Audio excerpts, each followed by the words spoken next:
والذين آمنوا أشد حبا لله قل إن كنتم تحبون الله فاتبعوني يحببكم الله ويغفر لكم ذنوبكم والله غفور رحيم। পৃথিবীর যত মাখলুকাত আল্লাহ তাআলাকে সৃষ্টি করেছেন, যত মাখলুকাত সৃষ্টি করেছেন, সমস্ত মাখলুকাত কাকে ভালোবাসে? আল্লাহকে ভালোবাসে। সমস্ত মাখলুকাত আল্লাহকে ভালোবাসে। আমরা এখানে যারা উপস্থিত হয়েছে আছি, আমরাও সকলে আল্লাহকে ভালোবাসি। পৃথিবীতে যত প্রাণী আছে, মানুষের মধ্য থেকে যারা আছেন, যত দরবার আছে, যত লোক আছে, সবাই আল্লাহকে ভালোবাসে। এই দাবির পক্ষে সবাই একমত যে আমি আল্লাহকে ভালোবাসি। সবাই বলে আমি আল্লাহকে ভালোবাসি। তো আল্লাহকে ভালোবাসি আমরা সবাই, কিন্তু আল্লাহ তাআলা বলতেছেন ওয়াল্লাযীনা আমানু আশাদ্দু হুব্বাল লিল্লাহ। আমরা সবাই আল্লাহকে ভালোবাসি, এই কথায় সকলেই একমত। আপনি যেই দলের কাছে, যেই মানুষের কাছে, যেই ব্যক্তির কাছে জিজ্ঞাসা করবেন, ও নামাজ পড়ে না, ও রোজা রাখে না, কিন্তু যখন আপনি বলবেন আপনি কি আল্লাহকে ভালোবাসেন, তো সে বলবে আমি আল্লাহকে ভালোবাসি।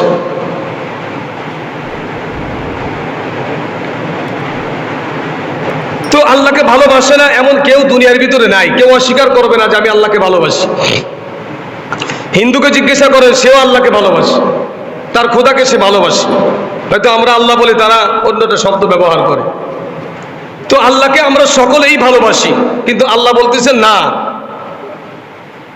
ওয়াল্লাযীনা আমানু আশাদ্দু হুব্বাল লিল্লাহ। আল্লাহ বলতেছেন যে আমি আল্লাহকে ভালোবাসে একমাত্র ঈমানদারেরা। এখন আমি বললাম যে আমি আল্লাহকে ভালোবাসি, কিন্তু আল্লাহ বলতেছেন না, আমাকে ভালোবাসে ঈমানদার যারা, তারাই আমি আল্লাহকে ভালোবাসি। আল্লাযীনা আমানু আশাদ্দু হুব্বাল লিল্লাহ। এখন আমাদের কথা হবে নাকি আল্লাহর কথা হবে? যেহেতু মাসটা হলো রবিউল আউয়াল মাস, শেষ জুমা চলে যাইতেছে, আমরা সকলেই মহাব্বতের দাবিদার। আমরা সকলেই মহাব্বত করি। তো রসুলকে মহাব্বত করি, আল্লাহকে মহাব্বত করি জবান দিয়ে। আর আল্লাহ বলতেছেন ওয়াল্লাযীনা আমানু আশাদ্দু হুব্বাল লিল্লাহ। একমাত্র ঈমানদার যারা, তারাই আমি আল্লাহ তাআলাকে ভালোবাসি। এখন আমার কথা সঠিক হবে নাকি আল্লাহর কথা সঠিক হবে? আমি বলতেছি আমি আল্লাহ তাআলাকে ভালোবাসি, আল্লাহ বলতেছেন না,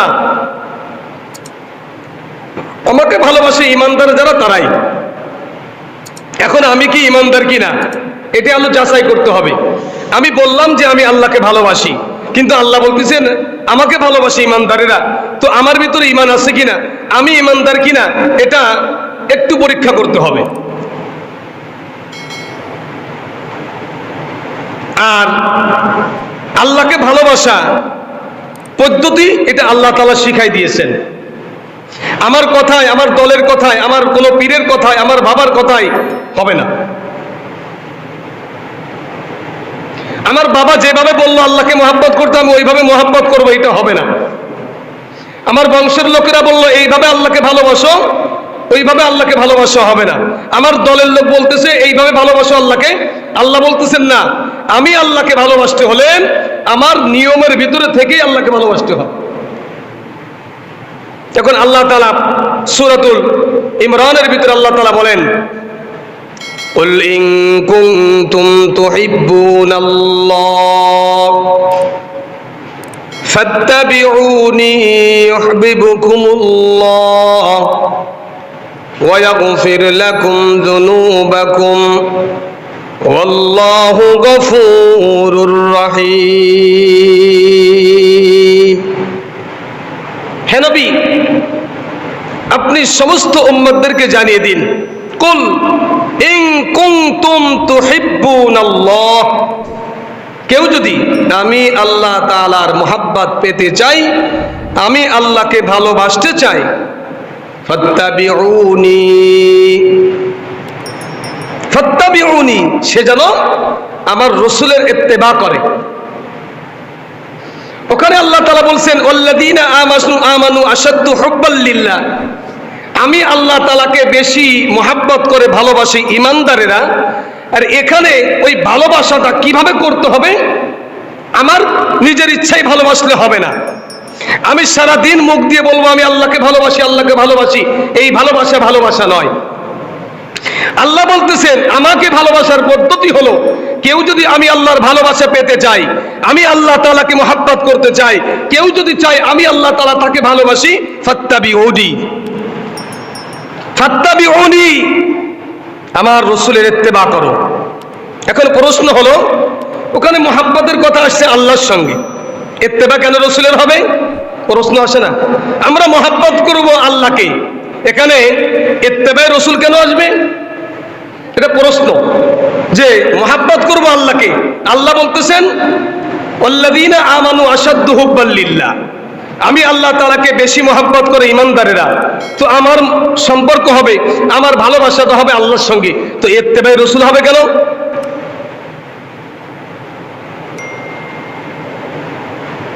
ইত্তেবা হবে আল্লাহ, রাসূলের ইত্তেবা কেন হবে?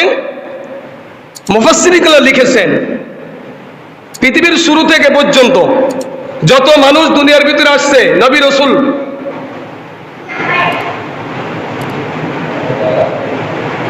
আল্লাহর ইত্তেবা করা পৃথিবীর কোনো মানুষের পক্ষে সম্ভব নয়। আল্লাহর ইত্তেবা করা পৃথিবীর কোনো মানুষের পক্ষে সম্ভব নয়। আল্লাহ কি নামাজ পড়ে? আল্লাহ কি রোজা রাখে? আল্লাহ কি কোনোদিন রাষ্ট্র চালাইছে? বাংলাদেশের রাষ্ট্রপ্রধান কি তিনি হয়েছেন কোনোদিন? আল্লাহ পাক রব্বুল আলামিন তার রাসূলকে দিয়ে রাষ্ট্র পরিচালনা করেছেন, রাসূলকে দিয়ে ইমামতি করাইছেন, রাসূলকে দিয়ে নামাজ পড়াইছেন, রাসূলকে দিয়ে রোজা রেখেছেন। তো ইত্তেবা হয় হলো দেখে দেখে। ইত্তেবা হয় কি? দেখে দেখে ইত্তেবা হয়। আল্লাহ নবী তাকে দিয়ে রাষ্ট্র পরিচালনা করাইছেন। রাষ্ট্র কিভাবে পরিচালনা করবে, রাষ্ট্র পরিচালনা কিভাবে করতে হবে, এটা রাসূল শিখাইছেন। আল্লাহ সমস্ত ক্ষমতার মালিক, কিন্তু আল্লাহ এসে আমাদেরকে কোনোদিন একক নামাজ পড়ায় দেয়নি। তো আল্লাহর ইত্তেবা কিভাবে করবেন? এই জন্য আল্লাহ তাআলা বলছেন ফাত্তাবিউনি, আমার ইত্তেবা করা পৃথিবীর কোনো মানুষের পক্ষে সম্ভব নয়। ইত্তেবা হবে রাসূলের। রাসূল আমার কাছ থেকে জেনে বুঝে যেই আমলগুলো করেছে, যেই কথাগুলো বলেছে, ওই কথার উপরে আমল করা হলো ইত্তেবায়ে রাসূল। কিন্তু ওই ইত্তেবাটা আমার ইচ্ছা অনুযায়ী হবে না, আমার মন মতন হবে না, আমার দলের কোনো নেতার পরামর্শ অনুযায়ী হবে না, আমার পীরের পরামর্শ অনুযায়ী হবে না। আল্লাহ বলতেছেন ফাত্তাবিউনি ইউহিব্বুকুমুল্লাহ, যদি তোমরা আমার রাসূলের বাতানো পথে রাসূলের ইত্তেবা করতে পারো, রাসূলের অনুসরণ করতে পারো, তো আমি আল্লাহ তাআলা তাকে মুহাব্বত করব। ওয়াল্লাযীনা আমানু আশাদ্দু হুব্বাল লিল্লাহ, এই আশাদ্দু হুব্বাল লিল্লাহ হবে কখন? কুল ইন কুনতুম তুহিব্বুনাল্লাহ ফাত্তাবিউনি, যখন রাসূলের ইত্তেবা হবে তখন আল্লাহ পাক রব্বুল আলামিনের গোলামি করা, আল্লাহর অনুসরণ করা, আল্লাহর হুকুম মানা আমাদের পক্ষে সম্ভব। নামাজটা কিভাবে পড়তে হবে আল্লাহ তো কোনোদিন আমাদেরকে পড়ায় দেখাই নাই, রাসূলকে শিখাইছেন। হযরতে জিবরাইল আলাইহিস সালাতু ওয়াস সালাম রাসূল সাহাবীদেরকে শিখাইছেন, সাহাবীরা তাবেঈনদেরকে শিখাইছেন, তাবেঈনরা তাবেঈনদের শিখাইছেন, আইম্মা মুস্তাহিনরা শিখছেন, উলামা মুতাআখিরিনরা শিখছেন, উলামা হক্কানীরা শিখছেন। এইভাবে আমাদের মাঝে ওই নামাজের পদ্ধতি যেইভাবে রাসূল বলেছেন নামাজ, ওইভাবে আমাদের পর্যন্ত সিলসিলা অনুযায়ী নামাজ আসছে। আমরা সেই রাসূলের ইত্তেবা করি। ফজরের 2 রাকাত নামাজ, জোহরের 4 রাকাত নামাজ, আসরের 4 রাকাত নামাজ, মাগরিবের 3 রাকাত নামাজ, ইশার 4 রাকাত নামাজ, এটা রাসূল বলেছেন, রাসূলের থেকে আমাদের কাছে এইভাবে আসছে, আর আমরা সেইভাবেই এই আমলগুলো করি। এটা হলো ইত্তেবায়ে রাসূল। এই জন্য আল্লাহ তাআলা বলে নাই যে আমি আল্লাহর ইত্তেবা করো, আল্লাহ বলছেন ফাত্তাবিউনি, আমার রাসূলের ইত্তেবা করো। রাসূলের ইত্তেবা কিভাবে করবেন? আল্লাহ তাআলা, আল্লাহর নবী বলেন, এটাও রাসূল বলে দিয়েছেন, তারাকতুকুম ফি আমরাইন লান তাদিল্লু ফিমা তামাসসাকতুম বিহিমা কিতাবাল্লাহি ওয়া সুন্নাত রাসূলি لا يؤمن أحدكم حتى أكون أحب إليه من والده وولده والناس أجمعين। ও দুনিয়ার মুসলমান মানুষেরা, ইমানদারেরা শোনো, আমি আল্লাহর নবী তোমাদের কাছে দুইটা জিনিস রেখে গেলাম।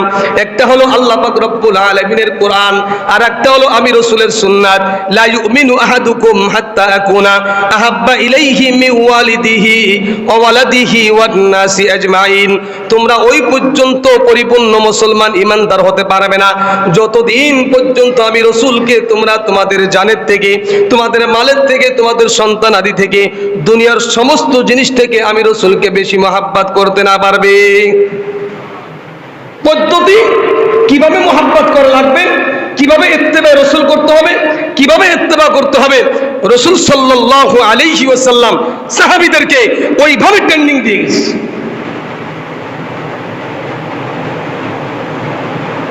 এজন্য আমাদেরকে ইত্তেবায়ে রাসূল হতে হবে। যদি আমরা ইত্তেবায়ে রাসূল হই, রাসূলের ইত্তেবা করতে পারি, হাদিস শরীফের ভিতরে আসছে কিয়ামতের ময়দানে রাসূলের হাত থেকে হাউজে কাউসারের পানি পান না করা পর্যন্ত মানুষ তার পিপাসা নিবারণ হবে না, তার ক্ষুধা নিবারণ হবে না। আর যাকে রাসূল নিজ হাতে হাউজে কাউসারের পানি পান করাইবেন, তো স্বীকৃতি দেওয়া হলো এই উম্মতে মুহাম্মাদী, এ নবীর উম্মত, এটা জান্নাতি লোক, এটা স্বীকৃতি দেওয়া হলো। কিন্তু কাউকে যদি আল্লাহর নবী ওই হাউজে কাউসারের পানি পান না করায়, তাকে আল্লাহ তাআলা জান্নাত দিবে না, তার পিপাসা নিবারণ হবে না, তার ক্ষুধাও নিবারণ হবে না। সে শুধুমাত্র আল্লাহকে ডাকতেই থাকবে, ডাকতেই থাকবে, ওই ডাকার কোনো কাজ হবে না। আল্লাহ নবী বলেন, কিয়ামতের ময়দানে যখন হাউজে কাউসারের পানি আমি যখন পান করাইব উম্মতদেরকে, তো হঠাৎ করে একদল তারাও এরকম ভাবে এরকম আমার সামনে আসবে। আসার পরে তারা উম্মতে মুহাম্মাদীর দাবিদার, তারা উম্মতে মুহাম্মাদীর দাবিদার। তো আসছেন, আসার পরে ফেরেশতারা মাঝে, অর্থাৎ নবী এবং ওই লোকের মাঝখানে একটা পর্দা বা একটা দেওয়াল, আল্লাহর ফেরেশতারা ওখানে দেওয়াল সিস্টেম করে দিবেন। তো নবী তখন বলবেন, এই ফেরেশতারা ওদেরকে আসতে দাও, ওরা তো মনে হচ্ছে আমার উম্মত। তো ফেরেশতারা বলবেন যে ইয়া রাসূলুল্লাহ, এটা আপনার উম্মত, কিন্তু সুন্নাতের দাবিদার না, এটা সুন্নাতের দাবিদার না। এখন আমরা কেমন ইমানদার, আমরা কেমন মুসলমান? সামান্য একটু পরীক্ষা করলেই আমরা জবান দিয়ে বলি, আমার দিকে সবাই খেয়াল করেন, আমরা জবান দিয়ে বলি যে আমি রাসূলকে মহব্বত করি। তো এই জবান দিয়ে যখন আমি বলি, যে জবানের থেকে নিচেই, এক আঙ্গুল নিচেই একটা জায়গা আছে যাকে থুতনি বলা হয়। এখানে মুসলমান পুরুষের জন্য আল্লাহ তাআলা একটা নিয়ামত দিয়েছেন যাকে আমরা দাড়ি বলি। তো জবান দিয়ে বলতেছি আমি রাসূলকে মহব্বত করি, কিন্তু এক আঙ্গুল নিচের দিকে আসলে দেখা যাচ্ছে আমার আপনার এইখানে রাসূলের সুন্নাত নাই। আমি কেমন মুসলমান, আমি কেমন রাসূলের মহব্বতের দাবিদার? জবান দিয়ে বলতেছি যে আমি রাসূলকে মহব্বত করি, কিন্তু ওই জবানের এক আঙ্গুল নিচের দিকে তাকাইলে দেখা যায় যে আমার ভিতরে রাসূলের সুন্নাত নাই। অথচ আমি লম্বা চওড়া রাসূলের উম্মত হিসেবে দাবি করি, আমি একজন ইমানদার, আমি রাসূলকে মহব্বত করি, আমি আল্লাহ তাআলাকে মহব্বত করি। এই জন্য আল্লাহ তাআলা বলেন, ওয়াল্লাযীনা আমানু আশাদ্দু হুব্বাল লিল্লাহ, ইমানদাররাই আমি আল্লাহ তাআলাকে মহব্বত করে। ইমানদার ছাড়া কেউ আল্লাহ তাআলাকে মহব্বত করলে তার দাবিতে সে নিজে মিথ্যাবাদী। কি সে মুখে বলতেছে আমি আল্লাহকে মহব্বত করি, মুখে বলতেছে আমি রাসূলকে মহব্বত করি, আমি রাসূলের উম্মত, কিন্তু তার ভিতরে রাসূলের কোনো সুন্নাত নাই, রাসূলের কোনো আদর্শ নাই। তার নিজের কথায় সে নিজে একজন মিথ্যাবাদী। এই জন্য আল্লাহ তাআলা বলেছেন, তোমরা যে বলতেছো, পৃথিবীর সমস্ত মানুষ বলে আমরা আল্লাহকে মহব্বত করি, আল্লাহ তাআলা বলেন ওয়াল্লাযীনা আমানু আশাদ্দু হুব্বাল লিল্লাহ, আমি আল্লাহ তাআলাকে মহাব্বত করে একমাত্র ইমানদারেরা। এখন আমি আপনি প্রত্যেকে নিজের কাছে নিজে প্রশ্ন করি, আমি কত নম্বর ইমানদার? আল্লাহ রসুলের সামান্য একটু সুন্নাত যেই জবান দিয়ে আমি বলি আমি রসুলকে মহাব্বত করি, আল্লাহকে মহাব্বত করি, সেই জবানের এক আঙ্গুল নিচেই যেই জিনিসটা রসুলের একটা সুন্নাত, এটা তোমার ভিতর নাই, তুমি কয় নম্বর ইমানদার এটা তুমি নিজেই পরিচিত করে দেখো। এই জন্য আল্লাহকে মহাব্বত করতে হবে, আল্লাহকে ভালোবাসতে হবে। আল্লাহর ভালোবাসা যদি পেতে চাই তো ফাত্তাবিউনি, রসুলের ইত্তেবা করতে হবে। রসুলের ইত্তেবা বিনে, রসুলের ইত্তেবা ছাড়া আল্লাহর মহাব্বত পাওয়া, আল্লাহর ভালোবাসা পাওয়া কোশ্চিন কালো সম্ভব নয়, সম্ভব নয়, সম্ভব নয়। ফাত্তাবিউনি, এটা কোরআনের কথা, আল্লাহ তাআলা বলতেছেন। ফাত্তাবিউনি না বলে তো আল্লাহর কথা বলতে পারতো, তোমরা আমার ইত্তেবা করো। যারা বলে যে আল্লাহর কোরআন রয়েছে, সুন্নাতের কি প্রয়োজন, তাদের জন্য এই একটা আয়াতের একটা অংশই যথেষ্ট। ফাত্তাবিউনি, আল্লাহ নিজেই বলতেছেন। বোঝানোর জন্য, সামান্য একটু বোঝানোর জন্য বলি, আমরা এই যে মসজিদের ভিতরে ফ্যান চালাই, যে লাইট চালাই দিচ্ছি, এর যে কারেন্ট, মেন গুড়ার যে কারেন্ট, ওই জায়গার থেকে যে তারটা আসছে সামান্য 32-33 হাজার ভোল্টেজ, সামান্য এই 30 ওয়াল্টের একটা বাতি যদি ওখানে লাগিয়ে দেওয়া হয়, তো এই বাতিটা কি ওখানে টেকবে? সাথে সাথে বাস্ট হয়ে যাবে না? তাও তো অনেক সময় দেখা যায় অমুক জায়গায় ট্রান্সমিটার কি হয়েছে, বাস্ট হয়ে গেছে, পাওয়ারটা বেড়ে গেছে, এজন্য কত কিছু করে তার পাওয়ার কমাইয়া তারপরে মানুষের বেরেন দিয়ে ওই একটা লাইট জ্বালাইছে। আর আল্লাহর ভোল্টেজের কাছে যদি আমি সরাসরি আল্লাহর ইবাদত করতে যাই, আমি তো এরকম বাল্বের মতন বাস্ট হয়ে যাব। এই জন্য আল্লাহ পাক রব্বুল আলামিন মানুষকে বোঝানোর জন্য বলেছেন, তুমি লাইটটা জ্বালানোর জন্য মেন তারের থেকে তারটা বের করে একটা ট্রান্সমিটার লাগানো হয়েছে, ট্রান্সমিটারের পরে আবার একটা কত কিছু করে মেন সুইচ দিয়ে তারপরে একটা বাতি লাগাইতে হয়, বাতি জ্বালাইতে হয়, এর আগে কিন্তু বাতি জ্বালানো যায় না। তো আল্লাহ পাক রব্বুল আলামিনকে সরাসরি পাওয়া সম্ভব নয়, মাধ্যম হলো মুহাম্মদুর রাসূলুল্লাহ সাল্লাল্লাহু আলাইহি ওয়াসাল্লাম, যার কথা আল্লাহ তাআলা বলেছেন ফাত্তাবিউনি, ইত্তেবা করো রাসূল আরবি সাল্লাল্লাহু আলাইহি ওয়াসাল্লাম। ইত্তেবায়ে রাসূল কেমন হয়? সাহাবীরা নজির ইতিহাসের ভিতরে তারা রেখে গেছেন তাদের নজিরগুলো। সাহাবায়ে কেরাম রাসূল সাল্লাল্লাহু আলাইহি ওয়াসাল্লামের ইত্তেবা কেমন ভাবে করতেন। মুতার যুদ্ধে, হুদায়বিয়ার সন্ধির পরে উমরাতুল কাজা শেষ করে রাসূল আরবি সাল্লাল্লাহু আলাইহি ওয়াসাল্লাম যখন মদিনায় ফিরে আসলেন, তো মদিনায় ফেরার পরে বিভিন্ন জায়গায় চিঠির মাধ্যমে আল্লাহর নবী দ্বীনের দাওয়াত বিভিন্ন জায়গায় পৌঁছাইতেছেন তার প্রতিনিধি দিয়ে। তো সিরিয়ায় একটা চিঠি পাঠাইলেন, একজন প্রতিনিধি সেই চিঠি নিয়ে সিরিয়ায় গেছেন। সিরিয়ায় যাওয়ার পরে সিরিয়ার শাসনকর্তা ছিলেন শারজিল। এই শারজিক নামক একজন খ্রিস্টান, তার কাছে যখন চিঠি পড়লো, তো চিঠি এবং চিঠিওয়ালা যে চিঠি নিয়ে গেছে তাকে হত্যা করে ফেলেছে, আর চিঠিটা ছিঁড়ে ফেলে দিয়েছে। হুজুর পাক সাল্লাল্লাহু আলাইহি সাল্লামের হাতে একটা আংটি ছিল, যে আংটিটা দিয়েই তিনি সিল দিতেন। তো রসুলের সিল থাকার পরও সেই চিঠিটা তিনি ছিঁড়ে ফেললেন, এবং চিঠির বার্তা বাহক যে এই সাহাবীদের তারা হত্যা করে ফেললেন। রাসূল আরবি সাল্লাল্লাহু আলাইহি সাল্লাম যখন এই খবর পাইলেন, 3000 সৈন্য, 3000 সৈন্যের একটা বাহিনী পাঠাইলেন মুতার ময়দানে। আল্লাহ নবী যখন মুতার যুদ্ধের জন্য 3000 সৈন্য নিযুক্ত করলেন, 3000 সৈন্যের ভিতরে সেনাপতির দায়িত্ব দিলেন রাসূল সাল্লাল্লাহু আলাইহি সাল্লামের পালক পুত্র যায়েদ ইবনে হারেস রাদিয়াল্লাহু তাআলা আনহু। ওই সময় বড় বড় সাহাবা ইকরাম ওই মজলিসের ভিতরে ছিল, ওই দলের ভিতরে ছিল, কিন্তু তাদের কাউকেই রাসূল আরবি সাল্লাল্লাহু আলাইহি সাল্লাম সেনাপতি দায়িত্ব দেয় নাই। তার নিজের পালক পুত্র যায়েদ ইবনে হারেসকে তিনি এই সেনাপতির দায়িত্ব দিলেন এবং বললেন, তাদেরকে নসিহত করতেছেন, খেয়াল করে শুনি রাসূল সাল্লাল্লাহু আলাইহি সাল্লামের সাহাবা ইকরামের রাসূলের ইত্তেবা কিভাবে করেছেন। রাসূল বললেন, হারেস, যায়েদ ইবনে হারেস যদি মৃত্যুবরণ করে, যায়েদ ইবনে হারেস যদি মারা যায়, শহীদ হয়ে যায়, তো তোমরা ওই সময় রাসূল আরবি সাল্লাল্লাহু আলাইহি সাল্লামের চাচাতো ভাই হযরতে আলী রাদিয়াল্লাহু তাআলার ভাই, তাকে হযরতে আবু তালেব, জাফর ইবনে আবু তালেবকে, অর্থাৎ আলী রাদিয়াল্লাহু তাআলার আপন ভাই জাফর ইবনে আবু তালেবকে তোমরা সেনাপতির দায়িত্ব দিবে।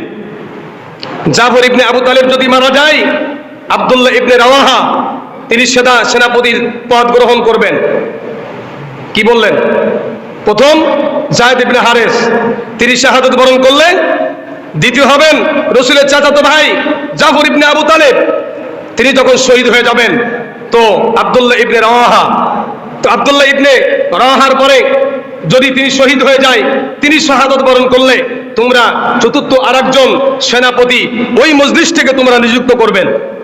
রাসূল সাল্লাল্লাহু আলাইহি সাল্লামের এই বাণী যখন সাহাবায়ে কেরামের কাছে পৌঁছাইছেন, তো কি বুঝলেন? মুতার ময়দানে প্রথম সেনাপতি হযরতে যায়েদ ইবনে হারেস, তিনি মৃত্যুবরণ করবেন, শাহাদাত বরণ করবেন। 2 নম্বরে জাফর ইবনে আবু তালেব, তিনিও শাহাদাত বরণ করবেন। তৃতীয় আব্দুল্লাহ ইবনে রাওয়াহা, তিনিও শাহাদাত বরণ করবেন। রাসূলের কথার ইঙ্গিত এটাই।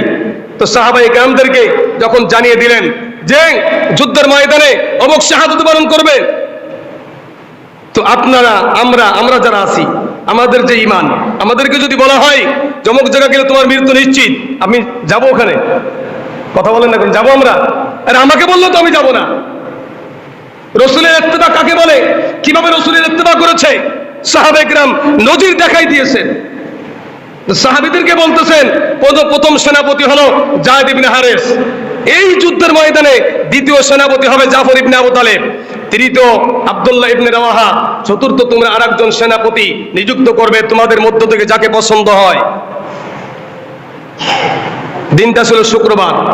ফজরের নামাজের পরে রাসূল আরবি সাল্লাল্লাহু আলাইহি ওয়াসাল্লাম তাদেরকে বিদায় দিলেন মদিনার থেকে। আচ্ছা, যারা যাইতেছেন, এই যে 3 জনের নাম ঘোষণা হলো, চতুর্থ আরেকজনের নাম ঘোষণা আসছে, নাম বলে নাই, তাহলে নিশ্চিত এই 3 জনের মৃত্যু মুতার ময়দানে হবে। মুতার ময়দানে এই 3 জনের মৃত্যু নিশ্চিত হবে, কোনো সন্দেহ নাই। রাসূলের জবান থেকে যখন কথা বলেছে, প্রথম সেনাপতি, দ্বিতীয় সেনাপতি, তৃতীয় সেনাপতি অমুক হবে। হযরতে আব্দুল্লাহ ইবনে রাওয়াহা, ফজরের নামাজের পরে আব্দুল্লাহ ইবনে রাওয়াহাকে আল্লাহ নবী বলেন, আব্দুল্লাহ ইবনে রাওয়াহা, তুমি কয় নম্বর সেনাপতি? কয়, আমি 3 নম্বর সেনাপতি। বসছো কিছু? ইয়া রাসূলুল্লাহ, আমি সব বুঝে ফেলেছি, তোমার মৃত্যুর পরে আরেকজন সেনাপতি হবে। আব্দুল্লাহ ইবনে রাওয়াহা তিনিও জানেন নিশ্চিত মৃত্যু হবে। মদিনার ভিতরে সবথেকে ধনাঢ্য ব্যক্তি ছিলেন, সবথেকে সুচ্চি এবং তার চেহারা সবথেকে ভালো ছিল, এবং তিনি বিবাহ করেছেন ওই মদিনার ভিতরে সবথেকে বড় এবং ধনী এবং চেহারাবান একজন কন্যাকে বিবাহ করেছেন, এখনো বাসর হয় নাই। হযরত আব্দুল্লাহ ইবনে রাওয়াহা জুমার দিন মনে মনে চিন্তা করলেন, আমি তো 3 নম্বরে শাহাদাত বরণ করব, আমার মনে চাইতেছে জুমার নামাজটা রাসূল আরবি সাল্লাল্লাহু আলাইহি সাল্লামের পিছনে একটু পড়ে যায়। সকালবেলা যখন সাহাবায়ে কেরাম মুতার ময়দানে রওনা হয়ে গেছে, মুতার ময়দানে সাহাবায়ে কেরাম চলে গেলেন, আব্দুল্লাহ ইবনে রাওয়াহা তিনি থেকে গেলেন মদিনার ভিতরে। গাট্টি বুসকা সব নিয়ে মদিনার মসজিদে নববীর ভিতরে চলে আসছেন।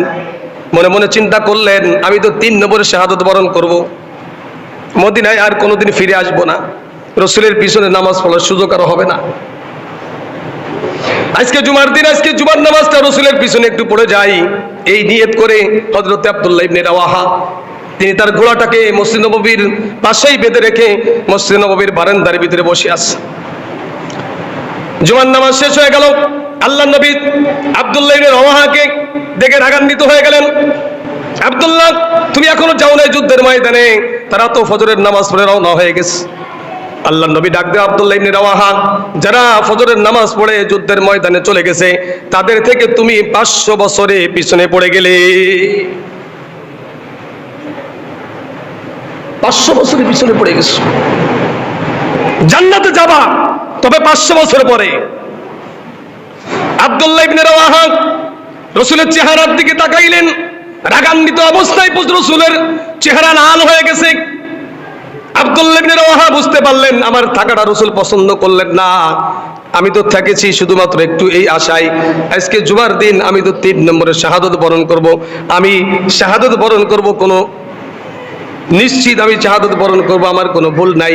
আমার তো যাওয়ারও ইচ্ছা আছে, শুধু এই নিয়ত করে আমি থেকে গিয়েছি আজকে জুমার দিন এই জুমার নামাজটা বিশ্ব নবীর পিছনে একটু পড়তে চাই। আল্লাহ নবী রাগান্বিত হয়ে বললেন না, আব্দুল্লাহ ইবনে রাওয়াহা যারা ফজরের নামাজ পড়ে যুদ্ধের ময়দানে চলে গেছে তাদের থেকে তুমি 500 বছরে পিছাই গেলে। আব্দুল্লাহ ইবনে রাওয়াহা আল্লাহ নবীকে বলে, ইয়া রাসূলুল্লাহ, আমি ফজরের পরে এই মসজিদের নববীর ভিতরে বসে আছি শুধুমাত্র আপনার চেহারা একটু দেখার জন্য, আপনার পিছনে একটু নামাজ পড়ার জন্য। আমি মদিনার মসজিদের ভিতরে শুধুমাত্র আপনার জন্য অপেক্ষা করতেছি। আমি তো 3 নম্বর শাহাদত বরণ করব, এই জন্য আমি এখানে বসে আছি, অন্য কোনো উদ্দেশ্য না, আমার থেকে যাওয়ার কোনো নিয়ত নাই, আমি শুধু ময়দানে শাহাদত বরণ করার জন্য যাব। আল্লাহ নবী ধমক দিলেন, আর কোনো কথা বললেন না। আব্দুল্লাহ ইবনে রাওয়াহা তিনি ঘোড়ার পিঠে উঠলেন আর ঘোড়াকে ডাক দিয়ে বলতেছেন, ঘোড়ারে, তোমার ভিতরে যত শক্তি আছে তোমার শক্তিটা আজকে কাজে লাগাও। আমি যুদ্ধের ময়দানে, মুতার ময়দানে সকালে ফজরের নামাজের পরে যারা যুদ্ধের ময়দানে রওনা হয়ে গেছে আমি তাদের আগেই যুদ্ধের ময়দানে পৌঁছাইতে চাই। তোমার যত শক্তি আছে। কিতাবের ভিতরে আসছে, ঘোড়া যখন ছুটা শুরু করে দিয়েছে, পাথরের লগে যখন তার পায়ের খুর যখন লাগছে, পাথরে আগুন ধরে গেছে। আব্দুল্লাহ ইবনে রাওয়াহা পিছনের দিকে খালি ধোঁয়া আর ধোঁয়া দেখতে পারে, আর কিছু দেখে না। যখন তিনি ময়দানে পৌঁছাই গেলেন, সর্বপ্রথম আব্দুল্লাহ ইবনে রাওয়াহার ঘোড়ায় মুতার ময়দানে আগেই পৌঁছাই গেছে। ফজরে গেছে আর জুমার নামাজ পড়ে গেল, তাহলে কি বেগে। কিতাবের ভিতরে আসছে, এই ঘোড়া তার সমস্ত শক্তি ব্যয় করে মুতার ময়দানে আব্দুল্লাহ ইবনে রাওয়াহাকে পৌঁছাই দেওয়ার পরে ওইখানে তার কলিজা ফেটেই ওই ঘোড়াটা মারা গেছে। আব্দুল্লাহ ইবনে রাওয়াহা, যুদ্ধ শুরু হয়ে গেল। 1 লক্ষ কাফের, 3000 মুসলমান। 3000 মুসলমান সৈন্য যখন 1000 কাফেরদেরকে দেখলেন, সবাই মনে মনে চিন্তা করলেন, 1 লক্ষ কাফেরদের বিরুদ্ধে 3000 সৈন্য, আমরা তো বেশি সময় টিকতে পারবো না তাদের কাছে। চলো আমরা এই খবরটা রাসূল আরবি সাল্লাল্লাহু আলাইহি ওয়াসাল্লামের কাছে পৌঁছাই দিই। আব্দুল্লাহ ইবনে রাওয়াহা বললেন, রাসূলের কাছে পৌঁছানোর কোনো দরকার নাই, আমাদের 2টা রাস্তা, শহীদ হলে জান্নাত আর শহীদ না হলে আমরা গাজী হব। এই 2টে যে কোনো একটা রাস্তা আমাদেরকে বেছে নিতে হবে। যুদ্ধ শুরু হয়ে গেল, তুমুল যুদ্ধ। 2 জনকে কুপাইলে 2 জনকে মেরে ফেললে 5 জন উপস্থিত হয়ে যায় কাফেরেরা। এইভাবে যুদ্ধ করতে করতে প্রথম সেনাপতি যায়েদ ইবনে হারেস শাহাদাত বরণ করলেন। যায়েদ ইবনে হারেস শাহাদাত বরণ করলেন। রাসূল আরবি সাল্লাল্লাহু আলাইহি ওয়াসাল্লাম হাদিসের ভিতরে আসছে, মদিনায় বসে বসে সচক্ষে যুদ্ধের ময়দানকে প্রদক্ষিণ করতেছে, যুদ্ধ দেখতেছেন। আমরা যখন এখন লাইভ দেখি, এই লাইভ আকারে আল্লাহ তাআলা কুদরতি ভাবে মুতার ময়দানে কে কোন কায়দায় যুদ্ধ করতেছে সব কিছু রাসূল আরবি সাল্লাল্লাহু আলাইহি সাল্লাম দেখতেছেন, সাহাবীরা দেখে না। তো যখন জাফর ইবনে আবু তালিব যখন সেনাপতি দায়িত্ব গ্রহণ করলেন, তো তিনি যুদ্ধ করতে করতে কাফেরদের ভিতরে যখন ঢুকে গেলেন, তা নবী করিম সাল্লাল্লাহু আলাইহি সাল্লাম সাহাবীদেরকে বলতেছেন, এ সাহাবীরা, আমি দেখলাম জাফরকে হযরত জিবরাইলের সঙ্গে ঘুরতে। জাফরকে আল্লাহ পাক রব্বুল আলামিন জান্নাত থেকে একটা হাত পাঠিয়ে দিয়েছে, কারণ ওই যুদ্ধের ময়দানে হযরত জাফর ইবনে আবু তালিবের ডান হাতটা কেটে ফেলে দিয়েছিল।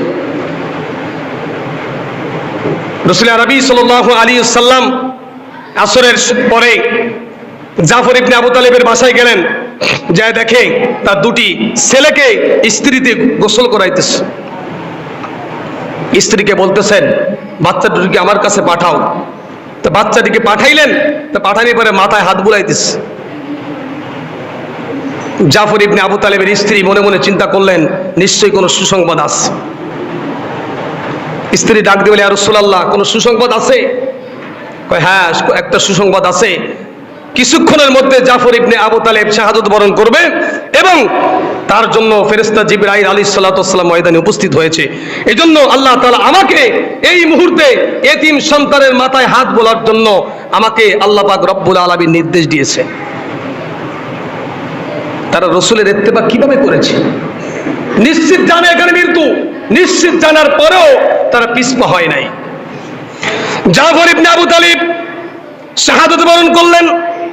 আব্দুল্লাহ ইবনে রাওয়াহা ইসলামের ঝান্ডা সমুন্নত করলেন। আব্দুল্লাহ ইবনে রাওয়াহা তুমুল বেগে যুদ্ধ করলেন। যুদ্ধ করতে করতে মুসলমান অনেক সংখ্যাগুলো তারা জান্নাতে চলে গেল, মৃত্যুবরণ করলো, শাহাদাত বরণ করলো। হযরত আব্দুল্লাহ ইবনে রাওয়াহা যুদ্ধ করতে করতে যুদ্ধের ময়দানে চলে গেলেন। হযরত জিবরাইল আলাইহিস সালাতু ওয়াস সালামের সঙ্গে দেখা, মুস্কি মুস্কি হাসতেছে, আজকে আমার নিশ্চিত জান্নাত, কোনো বাধা নাই। কিছুক্ষণের মধ্যে হযরত আব্দুল্লাহ ইবনে রাওয়াহা তিনিও শাহাদাত বরণ করলেন। সমস্ত মুসলমানরা কাফেরদের মাঝখানে আটকে পড়ে গেল। সমস্ত মুসলমানরা চতুর্দিক দিয়ে কাফেররা ঘিরে ফেলেছে, কারণ 3000 মুসলমান 1 লক্ষ কাফের, আর 3000 মুসলমানের মধ্যে অনেক মুসলমানগুলো ইতিমধ্যে শাহাদাত বরণ করেছে। ওই যুদ্ধের ময়দানে খালিদ বিন ওলীদ ওই ময়দানে উপস্থিত ছিলেন। সকলে মিলে হযরতে খালিদ বিন ওলীদকে ডাক দিয়ে বলেন, খালিদ, মুসলমানের দুর্দশার সময় এই মুহূর্তে তোমাকে ছাড়ার কোনো উপায় নেই। আল্লাহর নবী বলেন, হযরত খালিদ বিন ওলীদকে যখন তিনি সেনাপতি, অর্থাৎ মুসলমানেরা যখন তাকে সেনাপ্রধান বানিয়ে দিলেন, এত কৌশল ছিল হযরত খালিদ বিন ওলীদকে, 100-র বেশি যুদ্ধ করেছে, শুধুমাত্র তার শরীরে ক্ষত বিক্ষতর দাগ। একদিন হঠাৎ করে রাত্রেবেলায় খালি গায়ে বসে আছে, স্ত্রী তার ক্ষতগুলো গুনতেছেন, গুনতে গুনতে গুনতে ক্লান্ত হয়ে গেছে।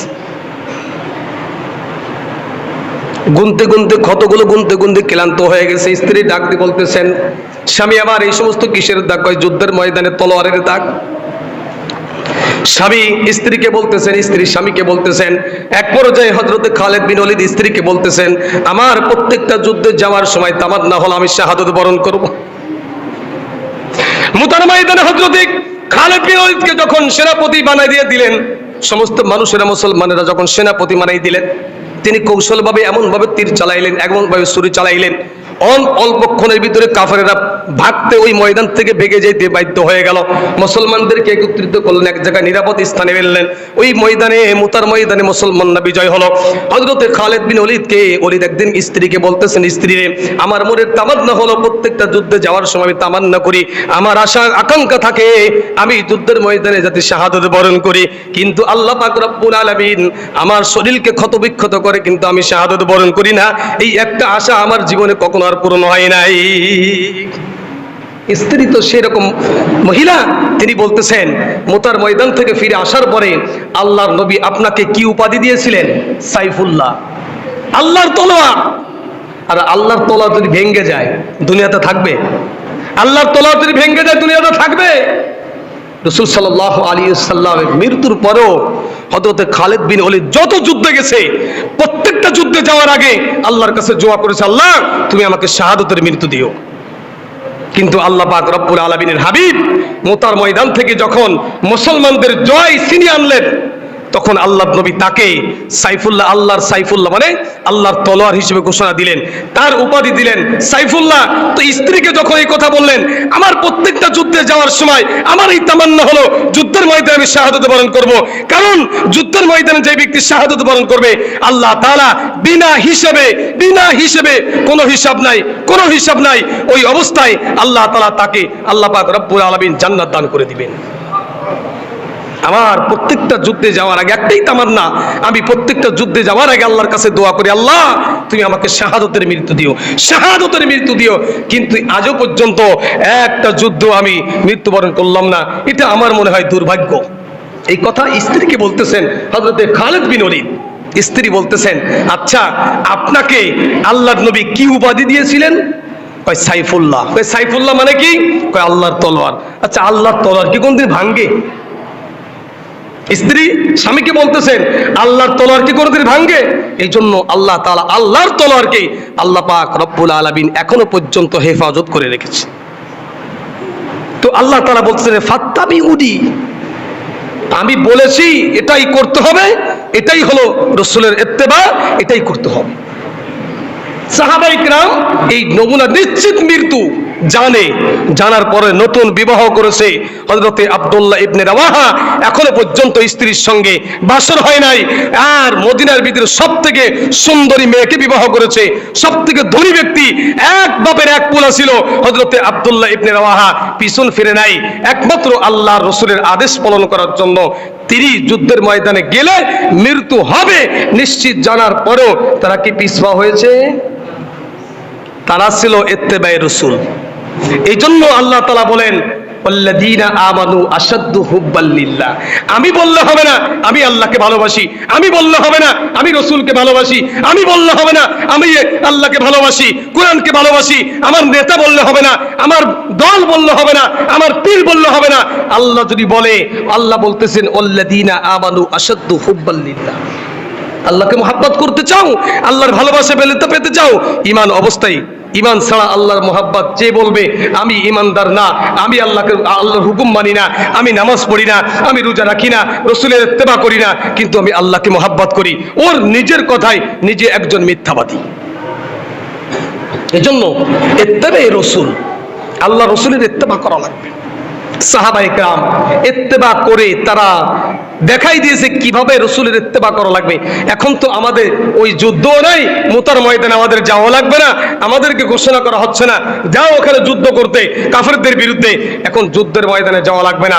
তবে আল্লাহ পাক রব্বুল আলামিনের হাবিব রাসূল আরবি সাল্লাল্লাহু আলাইহি ওয়াসাল্লাম বলেন লা ইউমিনু আহাদুকুম হাত্তা আকুনা আহাব্বা ইলাইহি মিন ওয়ালিদিহি ওয়া ওয়ালাদিহি ওয়ান নাসি আজমাইন। তোমার স্ত্রী, তোমার নামাজের কোনো বাধা না হয়, তোমার সন্তান, তোমার ইবাদতে কোনো বাধা না হয়, তোমার সম্পত্তি, তোমার ইবাদতে কোনো বাধা না হয়, আল্লাহকে ডাকতে জানো, এর কোনো কিছু, তোমার সম্পদ, তোমার স্ত্রী, তোমার টাকা পয়সা, তোমার ধন দৌলত, কোনো কিছু যাতে আল্লাহর ইবাদত থেকে রাসূলের ইত্তেবা করতে কোনো কিছুতে বাধার সম্মুখীন না হয়। যদি বাধার সম্মুখীন হয় তো তুমি ইত্তেবায়ে রাসূল হবে না, আর লা ইউমিনু আহাদুকুম হতে পারবে না, পরিপূর্ণ ঈমানদার হতে পারবে না। আল্লাহ পাক রব্বুল আলামিনের হাবিব রাসূল আরবি সাল্লাল্লাহু আলাইহি ওয়াসাল্লাম একটা হাদিসের ভিতরে বর্ণনা করেছেন কুল্লু উম্মতি ইয়াদখুলুনাল জান্নাহ ইল্লা মান আবা। কিলা মান আবা ইয়া রাসূলুল্লাহ? ক্বালা মান আতাআনি দাখালাল জান্নাহ ওয়া মান আসানি ফাকাদ আবা। রাসূল বলেন কুল্লু উম্মতি ইয়াদখুলুনাল জান্নাহ, আমার প্রত্যেকটা উম্মত জান্নাতে যাবে, ইল্লা মান আবা, কিন্তু এক শ্রেণীর উম্মতেরা জান্নাতে যাবে না। সাহাবীরা প্রশ্ন করলেন কিলা ইয়া রাসূলুল্লাহ মান আবা, এই আবা কারা? ক্বালা মান আতাআনি। রাসূল বললেন যে ব্যক্তি আমি রাসূলের ইত্তেবা করবে, অনুকরণ করবে, তারা যাবে আমি রাসূলের সাথে জান্নাতি, আর যারা অনুকরণ করবে না তারা জান্নাতে যাইতে পারবে না। রুবামা ইয়াওয়াদ্দুল্লাযীনা কাফারু লাউ কানু মুসলিমুন। তাফসীরের ভিতরে আসছে কিয়ামতের ময়দানে জান্নাতের ভিতর থেকে, জাহান্নামের ভিতর থেকে রাসূল যখন উম্মতদেরকে বেছে বেছে জান্নাতে নিয়ে যাবে, তখন এক শ্রেণীর লোকেরা উম্মতে মুহাম্মাদী তারা বলবেন রুবামা ইয়াওয়াদ্দুল্লাযীনা কাফারু লাউ কানু মুসলিমুন। আজকে যদি আমরা মুসলমান হতাম, রাসূলকে বলবেন হে নবী আমরা আপনার উম্মত, দেখেন আমি আপনার উম্মত, অমুক বংশে জন্মগ্রহণ করেছি, অমুক দেশে আমার বাড়ি ছিল, আমি আপনার উম্মত, আমার জন্য আপনি সুপারিশ করেন। তো রাসূল একটু তাকাইবেন, মুখটা ফিরাই নেবেন, তখন বলবেন তোমরা আমার উম্মত হতে পারো না, কারণ তোমার ভিতরে আমি রাসূলের কোনো ইত্তেবা নাই। এই জন্য তখন ওরা বলবে রুবামা ইয়াওয়াদ্দুল্লাযীনা কাফারু লাউ কানু মুসলিমুন। কেন আমরা মুসলমান হলাম না? যদি মুসলমান হতাম রাসূলের ইত্তেবা করতাম, রাসূলের অনুসরণ করতাম, রাসূলকে মানতাম, রাসূলকে রাসূল হিসেবে স্বীকার করতাম, তাহলে আজকে রাসূল আমাদের জন্য সুপারিশ করত। কিন্তু আফসোস আমাদের জন্য কোনো সুপারিশকারী নাই। আল্লাহ বলতেছেন তোমাদের জন্য কোনো সুপারিশকারী থাকবে না। কুল্লু নাফসিন বিমা কাসাবাত রহিন ইল্লা আসহাবাল ইয়ামিন ফি জান্নাতি ইয়াতাসাআলুন আনিল মুজরিমিন মা সালাকাকুম ফি সাকার ক্বালু লাম নাকু মিনাল মুসাল্লিন ওয়া লাম নাকু নুত'imul মিসকিন ওয়া কুননা নাখুদু মা'আল খাইজিন ওয়া কুননা নুকাযযিবু বিয়াউমিদ্দিন হাত্তা আতানাল ইয়াকিন ফামা তানফাউহুম শাফাআতুশ শাফিঈন। আল্লাহ বলতেছে এই জন্য মুসলমান ভাইরা ইত্তেবা হবে কার? আমরা সকলে রাসূলকে মহব্বত করি, সকলে রাসূলকে মহব্বত করি, তো মুখ দিয়ে শুধু নয়, মুখ দিয়ে শুধু নয় আমি মহব্বত করি আল্লাহকে, আল্লাহ রাসূলকে মহব্বত করি, শুধু মুখ দিয়ে নয়, মুখের পরে আমার শরীরের ভিতরে রাসূলের ইত্তেবা থাকতে হবে। শুধু জবান দিয়ে বলবো আমি রসুলকে মহাব্বত করি, কিন্তু এই জবানের এক আঙ্গুল নিচেই যেই জিনিসটা সুন্নাত রসুলের এটা আমার ভিতরে নাই। তুমি যে বলো যে আমি রসুলকে মহাব্বত করি, তোমার কথায় তুমি নিজে মিথ্যাবাদী। তুমি বলতেছো আমি আল্লাহকে মহাব্বত করি, আল্লাহ বলতেছে রসুলের ইত্তেবা করতে, তোমার ভিতরে রসুলের সুন্নাত নাই। তুমি তোমার নিজের কথায় তুমি মিথ্যাবাদী। এই জন্য শুধুমাত্র জবান দিয়ে আমরা মিথ্যা কথা বলতে বলতে বলতে বলতে জবানটাকে আমরা মিথ্যাবাদীতে পরিণত করে দিয়েছি। কিয়ামতের ময়দানে এই জবান দিয়ে মিথ্যা কথা বলবে। এই জন্য আল্লাহ পাক রব্বুল আলামিন বলেছেন যে আমি কিয়ামতের ময়দানে এই জবানে মোহর মেরে দেব। কেন মরবে? মোহর কেন মারবে? মোহর মারার তো কোনো প্রশ্ন আসে না। যদি আপনি সত্য কথা বলেন আপনাকে মারি দেওয়ার কোনো প্রশ্ন আসে? হ্যাঁ, ধরে নিয়ে গেছে আসামিকে নিয়ে রিমান্ড দিয়েছে। রিমান্ড কেন দেয়? কথা সত্য কথা বের করার জন্য। তো আল্লাহর রিমান্ড হলো এই জবান দিয়ে কোনো কথা বলতে পারবে না, এই জবান দিয়ে কোনো কথা বলতে পারবে না। জবানে মোহর মেরে দিবে। তো এই জবানের জিহ্বায় কথা বলবে, ঠোঁটে কথা বলবে, হাতে কথা বলবে, কানে কথা বলবে, চোখে কথা বলবে, পায়ে কথা বলবে। প্রত্যেকটা অঙ্গ প্রত্যঙ্গ আল্লাহর সঙ্গে, আল্লাহর সামনে তার বিরুদ্ধে হোক তার পক্ষে এবং বিপক্ষে আল্লাহর কাছে সাক্ষী দিবে। এই জন্য আল্লাহ পাক রব্বুল আলামিনের হাবিব বলেন আল কুরআন হুজ্জাতুল লাকা আও আলাইকা। কোরআন হবে হয়তো তোমার পক্ষের দলিল, না হয় তোমার বিপক্ষের দলিল। এই হাত তোমার পক্ষে সাক্ষী দিবে, না হয়তো তোমার বিপক্ষে সাক্ষী দিবে ফেরেশতার পরে। কারণ ফেরেশতারা আসলে আমরা মিথ্যা কথা বলতে বলতে জবানটাকে পাকা বানিয়ে ফেলেছি। দেখেন না, সত্য কথা বের হয় না। সত্য কথা আমাদের জবান দিয়ে বের হয় না, খুব কম, খুব কম। আরে আগে মানুষে মিথ্যা কথা বলতে ভয় পাইতো। মিথ্যা কথা বললে আল্লাহ অসন্তুষ্ট হবে, গুনাহ হবে। এই জন্য মিথ্যা কথা বলতে ভয় পায়। আর এখন মানুষ সত্য কথা বলতে ভয় পায়। এখন মানুষ সত্য কথা বলতে ভয় পায়। এই জন্য আল্লাহ তাআলা কিয়ামতের ময়দানে জবানে মোহর মেরে দিয়ে আমার আপনার প্রত্যেকটা অঙ্গ প্রত্যঙ্গকে আমার বিরুদ্ধে সাক্ষী বানাইবে। যদি আমি আল্লাহর হুকুম মোতাবেক রসুলের আদর্শ অনুযায়ী, রসুলের ইত্তেবা অনুযায়ী চলি, তো এই জবান, এই চোখ, এই কান, এই নাক, এই হাত, এই পা, এই অঙ্গ প্রত্যঙ্গ আমার আপনার পক্ষে আল্লাহর সঙ্গে ঝগড়া করবে। আল্লাহ এই লোকটা আমাকে দিয়ে কোনো খারাপ কাজ করে নাই, এই লোকটা আমাকে দিয়ে ভালো কাজ করেছে, জবান দিয়ে ভালো কথা বলেছে, জবান দিয়ে মানুষকে সত্য সাক্ষী দিয়েছে, এই কথা জবানে বলবে। তখন আমার পক্ষে যখন দলিল হয়ে যাবে, আল্লাহ পাক রব্বুল আলামিন ফেরেশতাদেরকে বলবেন, হে ফেরেশতারা, জান্নাতের পোশাক তার কবরে পর্যন্ত পৌঁছায় দাও, তার শরীরে জান্নাতের পোশাকের ব্যবস্থা করো, জান্নাত থেকে একটা রাস্তার ব্যবস্থা করো, জান্নাতের হাওয়া বাতাস তার কবরে পৌঁছায় দাও। এই জন্য মুসলমান ভাইরা, ইত্তেবা হবে কার? রসুলের। ইত্তেবা হবে কার? রসুলের। যদি আমরা কুল ইন কুনতুম তুহিব্বুনাল্লাহ, আমরা সকলেই আল্লাহকে মহব্বত করি, তবে এই মহব্বতটা আমার কথা অনুযায়ী হবে না। আল্লাহ বলতেছেন ফাত্তাবিউনি, আর আল্লাহ বলতেছেন ওয়াল্লাযীনা আমানু আশাদ্দু হুব্বাল লিল্লাহ। আমি আল্লাহ তাআলাকে, আমরা সবাই বলি আমি আল্লাহকে মহব্বত করি। যার কাছে জিজ্ঞাসা করো সে বলবে আমি আল্লাহকে মহব্বত করি। কিন্তু আল্লাহ বলতেছেন না, সবাই আমি আল্লাহকে মহব্বত করি না। আল্লাহকে মহব্বত করে একমাত্র ঈমানদার। তো আমার কথা চলবে নাকি আল্লাহর কথা চলবে? এখন আমি চিন্তা করি আমি কয় নম্বর ঈমানদার, আমার ভিতরে ঈমান কি পরিমাণ আছে একটু চিন্তা করি। ভয়ের সময় সবকিছু ভুলে যায়, তখন বলি জান বাঁচানো ফরজ, ঈমান বাঁচানো ফরজ নাই। তাহলে আমি কি মনে ঈমানদার? এই জন্য মুসলমান ভাইরা, ইত্তেবা হবে রসুলের।